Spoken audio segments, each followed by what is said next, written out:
Às vezes parece para nós cristãos que os que não são cristãos, ou que a Bíblia chama de ímpios, de descrentes, estão prosperando e nós não. Existem salmos na Bíblia que fazem referência a isso. O salmista Asaf escreve sobre isso, sobre observar os ímpios e ver que eles estão, de certa forma, prosperando. O salmo não termina simplesmente com a inveja do salmista, porque é um salmo inspirado por Deus. Termina com o salmista reconhecendo a dependência total de Deus e o contentamento total no Senhor. Nós temos outros exemplos nas Escrituras de homens que flertaram com o mundo.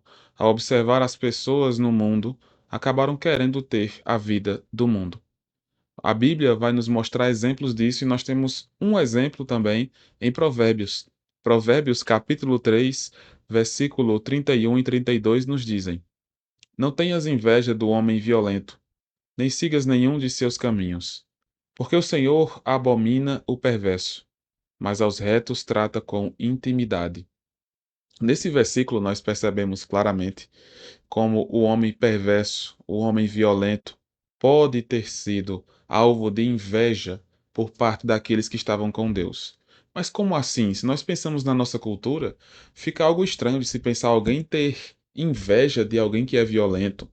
Mas lembre-se que nesse contexto havia guerras e muitas vezes os guerreiros que estavam constantemente em suas lutas, eles tinham um traço violento em si. E muitas vezes isso poderia ser almejado por outras pessoas. E esse traço de violência traria vitórias para esses personagens descritos nessa época, entre outros. Então a ideia aqui traz essa menção a pessoas que podem estar, de certa forma, tendo um status, quando na verdade os caminhos deles não são bons, obviamente. Deixa claro para nós: não tenhas inveja. Perceba que são dois mandamentos aqui. O primeiro envolve esse sentimento, essa vontade, esse pensamento de querer o que é do outro, porque ele tem status, mesmo sendo alguém que não é favorável a Deus, alguém que Deus não se agrada. Pode bater em nosso coração em algum momento esse desejo, essa inveja.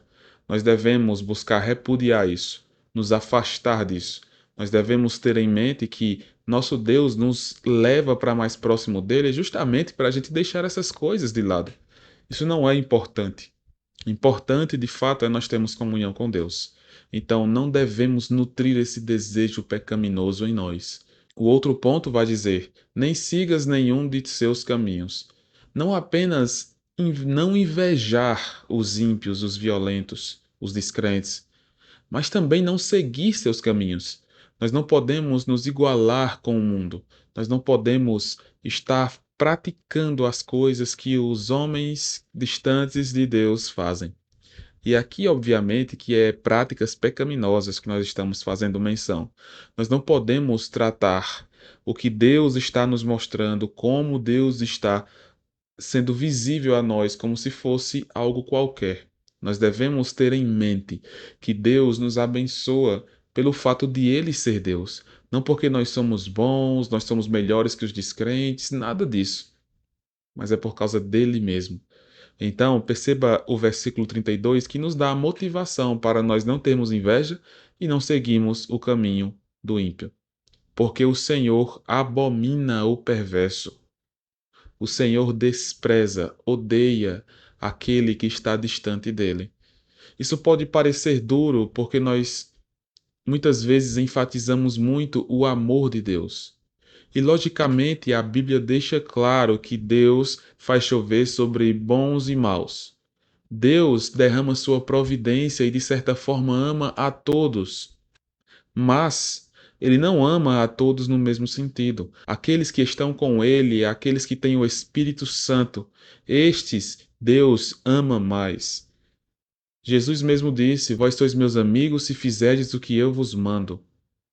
Fala sobre o amor que eles de fato teriam para com Deus se eles obedecessem aos mandamentos. Nós podemos experimentar dessa intimidade que Deus nos dá. E antes, na pecaminosidade, antes, quando estávamos separados de Deus, nós estávamos nessa mesma situação descrita aqui, abomináveis diante do Senhor. O Senhor odeia o perverso. Em Romanos 1,18 deixa claro isso para nós. A ira de Deus se revela do céu contra toda a impiedade e perversão dos homens que detêm a verdade pela injustiça. Nós devemos ter em mente que nosso Deus espera que nós o sirvamos, o amemos cada vez mais. E a segunda parte do versículo 32 nos diz: Mas aos retos trata com intimidade. Deus odeia aqueles que estão em rebeldia contra ele, mas ele trata com graça, trata com intimidade aqueles que são retos, são justos. Mas não justos segundo seus próprios meios, suas próprias formas de alcançar essa justiça, mas justos de fato, porque Deus nos torna justos. Justificados, pois, mediante a fé temos paz para com Deus. De fato, nós podemos ter mais sabedoria diante do Senhor quando nós esquecemos os ímpios, esquecemos o que eles estão fazendo. Não temos inveja deles nem nada disso, não seguimos os seus caminhos e buscamos seguir o caminho de Deus. Deus se agrada disso em nossas vidas. Que o Senhor te abençoe.